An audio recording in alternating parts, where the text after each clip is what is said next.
观众朋友们，大家好，欢迎您收看华尔街多媒体，我是康璐，现在是在纽约证券交易所为您带来最新的交易员采访报道。我们今天请到了史蒂夫先生来分享一下最新的交易点评。Good morning, Steve. How are you? Oh, good morning. I'm great. How are you?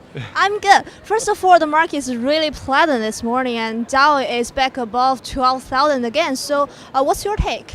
Well, markets are very strong this morning, and there was some catalyst for this overseas.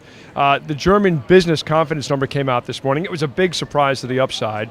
Coupled with that, you had consumer confidence in the UK, which last month hit a record low. This month it bounced off that low, and it came out better than expected, so you had a double whammy there. On top of that, you had Spanish 3-month and 6-month debt auction go very well because there's now like a carry trade involved. If they can get the money for 3 years from the ECB at 1%, and then they can buy sovereign debt at something greater than 1%, well then there's a carry trade that nets money for the banks in Europe. So that probably led to the greater demand for the Spanish debt. On top of that, right before the open today, there were rumors going around that maybe the UK would put forth that money to the IMF that they didn't put forth yesterday when the IMF was raising money for the bailout. So the UK originally was supposed to be something like 30 or 31 billion euros of that money. I don't know if it's just a rumor put out, but it came out of France, and it was a rumor that pushed our opening higher today. Interesting. Now let's talk about commodities, because oil has already jumped like $3 just this morning. Why is it? Right, well there's talk of greater embargoes with Iran.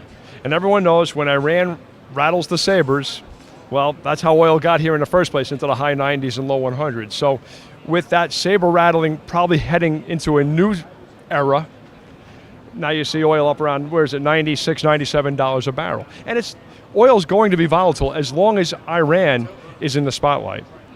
And last but not least, Japan ordered 42 F-35 aircraft from US this morning. What's your take? Do you kind of worry about the regional tension in Asia Pacific right now?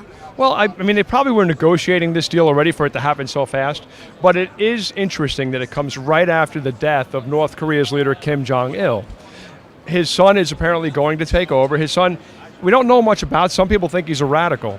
So if there is a regional tension here, everyone knows that Korea holds something of a grudge against Japan from World War II. Japan might feel the need to defend themselves.